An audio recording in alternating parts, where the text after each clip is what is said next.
Welcome to the Steelers by the Lake podcast. My name is James Strong, joined once again by my co-host Cody Tanner, all the way from West Virginia. Cody, how are you on this fine Sunday afternoon? James, I'm doing fantastic. First week back at work, and man, I'm tired. It's not a lot of work, but man, I'm tired. Body's just not used to it right now. I had a couple weeks off, but now we're back into the work environment, and it's a good time. But I'm excited because we get to talk about another rival today. But before that, James, how are you doing?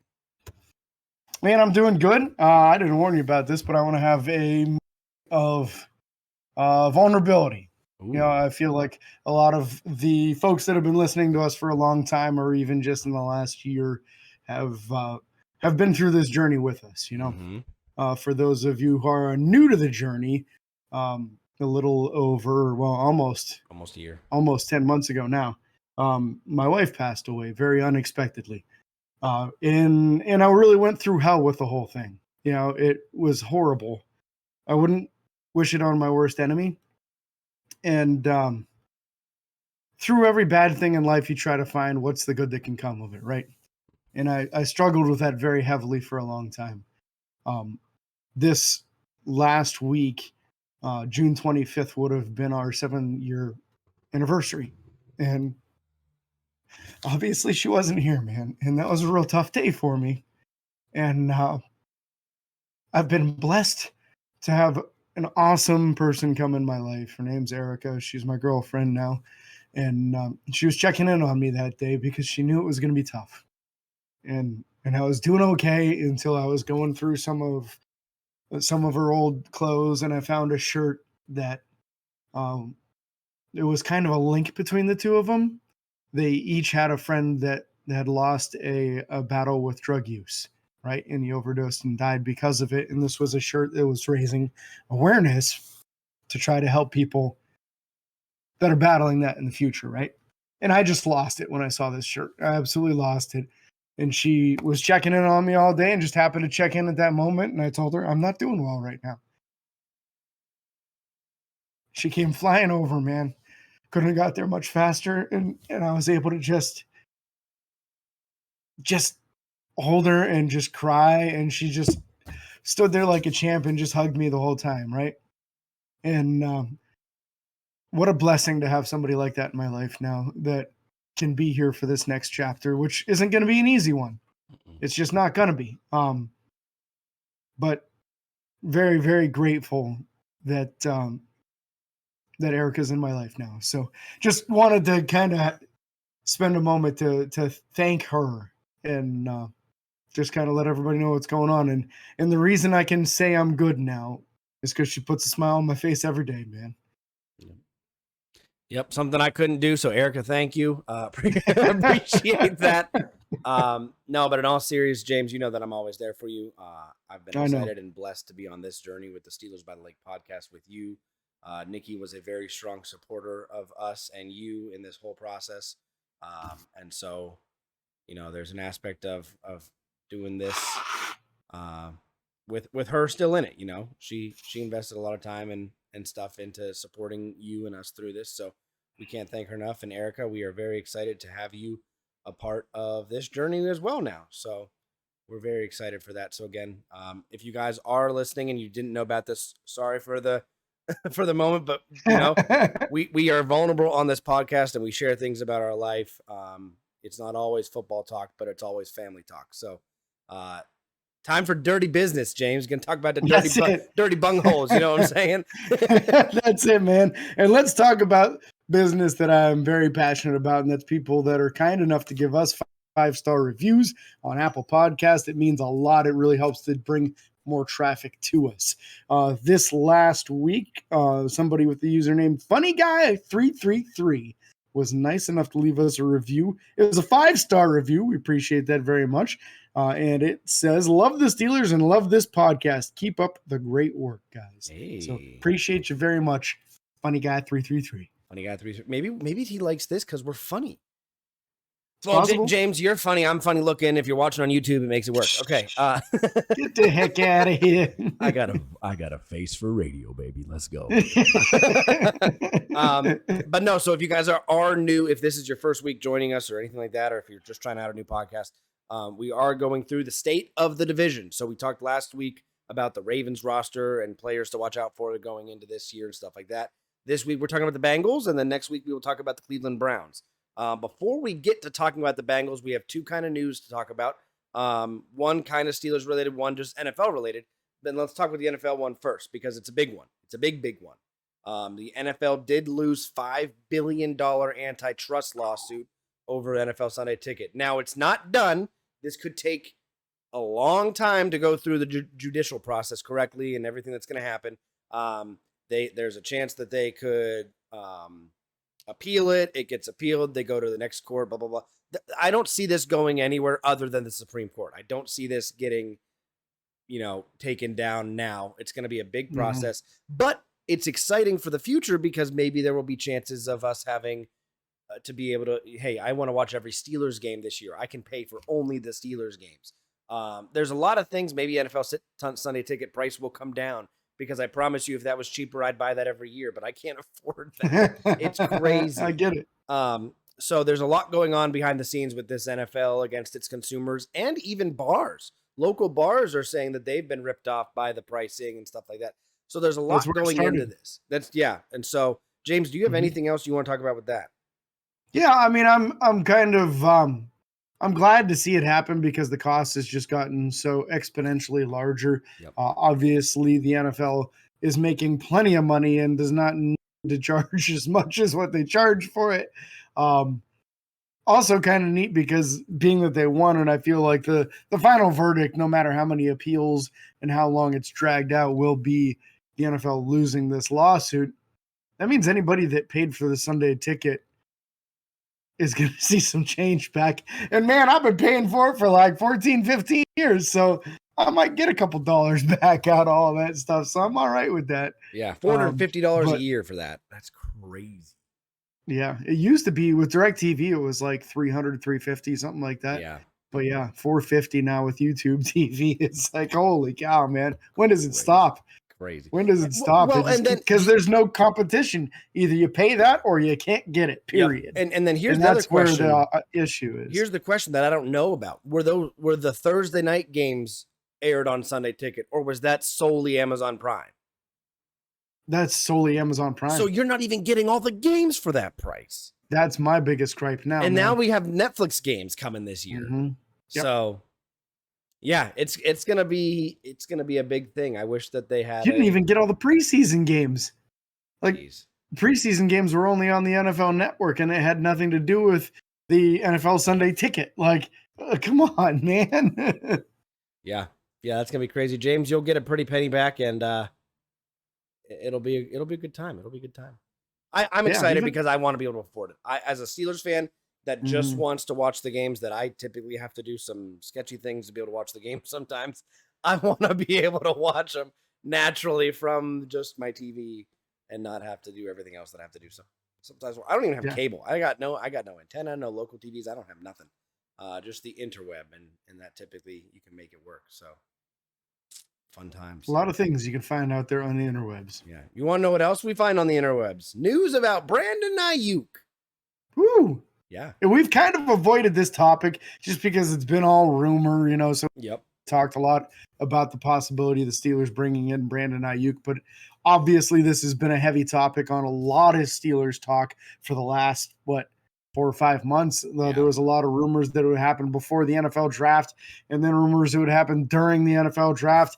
And now here it is. He has an interview, and during the interview says there are only 3 teams in the entire NFL he's willing to play for this upcoming season. One of them is his current team, the San Francisco 49ers. Number 2, the Washington Commanders, who he played with that quarterback a little bit one season in college ball, right? One season. And then What was that, the AS for Arizona LSU. State? Oh, LSU. LSU, is that what it was? So their college connection there, and then the third team being the Pittsburgh Steelers. Yeah. And Play no, with it his is not because he is the son of Mike Tomlin, even though he looks twin, just like whatever. him. I don't know what is going on there. There's a chance. I don't know, maybe Something. but Mike, we need to take a DNA test. I mean, Mike played wide receiver too, so like, let's be real. Yeah, you never know. But no, that's exciting that he's willing to play for us. And again, this goes back to the Patrick Queen thing. Patrick Queen took less money to come play for Mike Tomlin. And Brandon Aiyuk would want to come to Pittsburgh to play with Mike Tomlin. So that's very exciting to see. And people that want Mike Tomlin out, don't get me wrong, if you get anyone else in the building, people will still come to Pittsburgh because it's Pittsburgh. But you won't get the names that want to come to Pittsburgh because of Mike Tomlin. And so this is exciting. I'm excited for the year. I mean, if we got Brandon Aiyuk, our offensive threat, like on paper, doubles. It doubles. Oh God, yeah. Like immensely, because you could still have hits with Calvin Austin, with Roman Wilson. You could still have guys like Van Jefferson pop off. We haven't even seen Darnell Washington get involved. If this Arthur Smith offense gets him involved, people are underestimating what Pittsburgh can do on the offense as it is. If we get Brandon Aiyuk, yeah, the passing offense could just be absolutely incredible, and the guy can block too. I don't know if you remember the Niners game last year. He took DeMonte KZ and just launched him on a play. Yep. That was week 1. It was great. Dude, loved it. Yes, week 1. It's fantastic. Very physical wide receiver. He is not scared of contact. And honestly, you could see George Pickens have a career season because he'd be the very clear number 2 and really get to torch some of these number 2 corners in the league. I'd love to see George taking number 2s instead of number 1s. Oh, it would be phenomenal. But yeah, it would be a lot of fun. We're here for it. I just don't want to see them pay too much, man. Yeah, no, and that's what it comes down to. And, we have the con artist back there doing his thing in that GM's office. So we are excited and hopeful to see what happens. I'm not going to bank my piggy bank or put my piggy bank on the Brandon Aiyuk trade or anything happening with him. Nope. There's a bigger chance of him not coming to Pittsburgh than there is of him coming to Pittsburgh. I think in order it goes him going in order of likelihood. There's a massive likelihood that he stays in San Francisco, and then probably the next step would be Pittsburgh. But that's if Pittsburgh will give up enough for him, which that's another obstacle, and then potentially going to the Washington Commanders. So we'll see what happens. But my Lanta, that would be a good offense to watch. Oh man, sign me up twice. I'll watch the game twice on Sundays. I'll buy 2 Sunday tickets. Speaking of twice on Sundays, Cody, Bengals, baby, the Cincinnati Bengals. We're gonna play them twice, just like we do every year. And that's today's meat and potatoes, is talking about the Cincinnati Bengals roster and where they're at right now, right? So as always, we're going to start on the offense. We're going to start with the quarterback position, Joe Burrow. In my opinion, the best quarterback in the division when healthy. Yes. That might be controversial for some people with Lamar Jackson coming off an MVP season. Nope. But I just think Joe Burrow's a very pure passer. So if healthy, Joe Burrow can really light you up, and it's important you have a good secondary when going against him. Now, running back, I would say, is a little bit of a downgrade from last year with Zach Moss as the featured back this year. Yep. Chase Brown backing him up as a very athletic running back who will be going into his second year in the NFL. So I wouldn't be surprised if Chase Brown steals some snaps from Zach Moss early on in the season. You want to talk about this wide receiver core, Cody? Because I think it's the best one in the division. Yeah, I would probably be inclined to agree, except for my bias for Pittsburgh. Just kidding. If we brought in Brandon Aiyuk, we'd have a talking point. Now we got a conversation. Yeah. No, Jamar Chase leading this wide receiver group. Obviously the quick speedster. People compare the effectiveness of him and Tyreek Hill back and forth. I still don't think he has quite the effectiveness of Tyreek, but I understand the comparison. So Jamar Chase, T. Higgins at the number 2, and then Jermaine Burton as well, with capable backups as well. These guys are fairly quick. But again, T. Higgins, a guy that they've been talking about trades or if he's going to stay a Bengal for a couple years now. I feel like every offseason they're like, is T. Higgins going to stay? Are they going to trade him?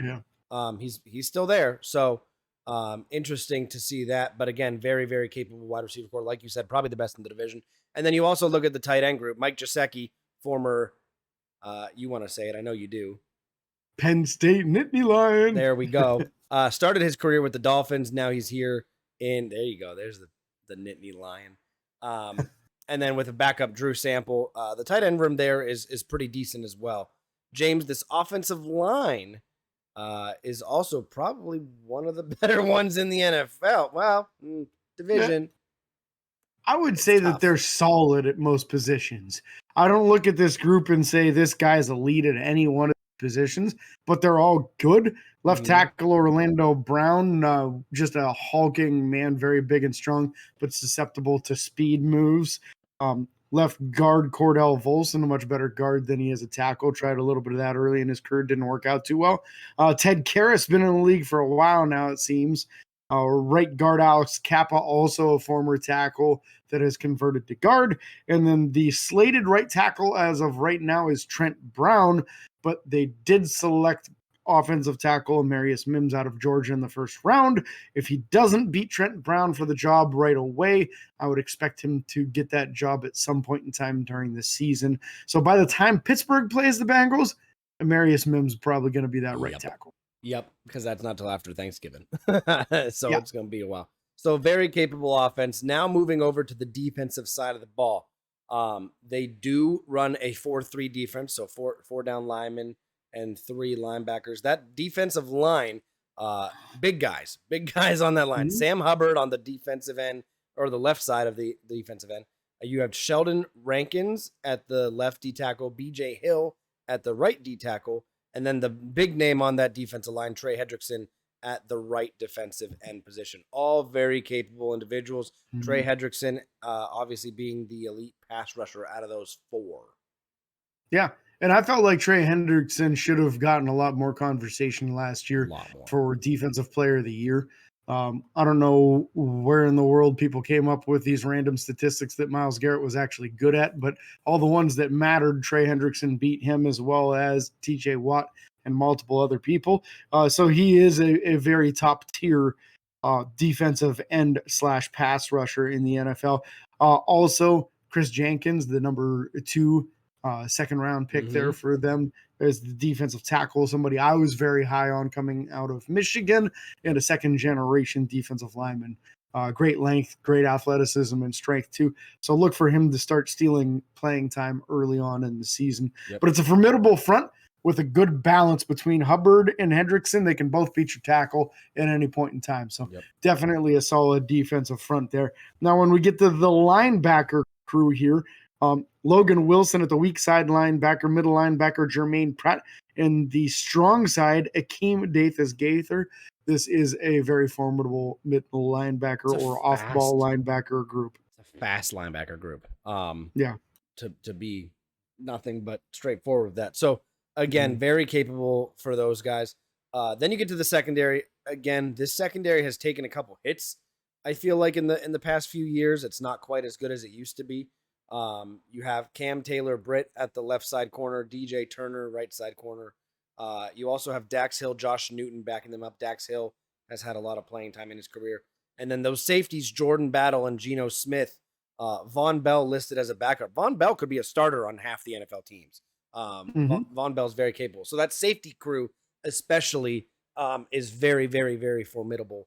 And not someone I look forward to going up against. But at least at that point in the season, when we first play them, we'll hopefully have some kind of chemistry developed on that offensive side of the ball. Yeah, very safety-heavy group here, too, because Dax Hill, let's not forget, he was the safety out of Michigan. So he's playing slot corner for them, but listed as just a corner here. Everybody expected him to be like a free safety / slot corner type. Looks like his home is more as a slot corner. Then Von Bell was the starting safety for Cincinnati 2 years ago. Left in free agency. Now he's back. Appears to be slated to back up Jordan Battle and Geno Stone. Geno Stone had something like 7 picks last year for the Ravens. So very, very good IQ when it comes to where that ball's going. But I think that these corners are guys that can be beaten. This is not an elite group as far as these corners. So I do like this for a matchup for George Pickens and the speed beyond George Pickens in that wide receiver room. Yeah. You want to talk special teams? Or you got more to go on these guys? Well, I was going to talk Mike Hilton. Let's talk him. He's not listed on this sheet for some reason, but he is. Yeah, you're right. He is still on the team. Last I checked. So I don't know. Mike Hilton, the former Pittsburgh Steelers, is their starting nickel cornerback and a phenomenal nickel cornerback. Wonder if he's injured right now. And that's There's why a he's not chance. listed. I can look that up, but I feel like that could be. Mike Hilton. I'm surprised that he's not listed there because Mike Hilton, like you said, noted as probably one of the top nickel corners in all college or all pro football these days.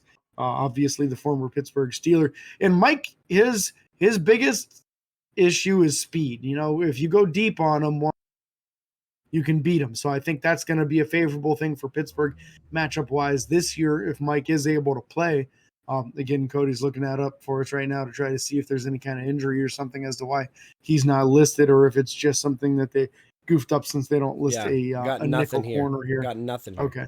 So we're going to assume that he's perfectly healthy and going to start at nickel corner for them. That's a matchup you got to take advantage of. Pittsburgh tried to last year. I remember they ran a go route with one-on-one, and whoever it was that beat them, but the pass wasn't good enough. Otherwise, you'd easily had a touchdown. So that's a matchup you got to look to take advantage of. The weakness. The guy's amazing against the run. He's amazing blitzing your quarterback, and he's good in short areas, but that long speed's his issue. Yep. Yeah, long speed's the issue. Hopefully we can take advantage of that. Let's get some Pat Freiermuth over the top, or Darnell Washington over him, whatever. Anybody. Mm-hmm. Calvin Austin, I don't care. Look at the special teams because, special teams, special players, special plays. Evan McPherson as the place kicker. Brad Robbins is the punter and holder. Charlie Jones is the punt returner. And Travion Williams is the kick returner. And then Cal Adomatis. Adam, whatever. Cal is the long snapper.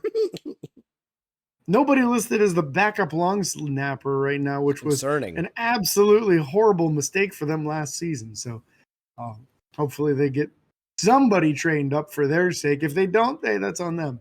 But long snappers matter too. Ask the Cincinnati Bengals. No better way to wrap up this episode, buddy. Yeah, no way at all. Again, next week we will be talking about the Cleveland Browns. Not looking forward to discussing them. It kind of puts a sour taste in my mouth every time, but that's okay. We're excited to continue this on. Again, we're getting closer to training camp. We'll bring you all the news and alerts from that as we keep track of that. We can't thank you guys enough for being part of the team and of the family here at Steelers by the Lake. Make sure to share with a friend. Make sure to try and get some more people on the Steelers by the Lake train. We're excited to grow this podcast. We've been doing it for 5-6 years now, and we're not going anywhere anytime soon. So again, thank you guys so much for watching and listening. Be sure to like and follow on Facebook, Twitter, Instagram, TikTok, and YouTube. Subscribe, ring the bell. It's free. Don't cost you a thing. And until next time, this is your host, James and Cody, signing off. Peace.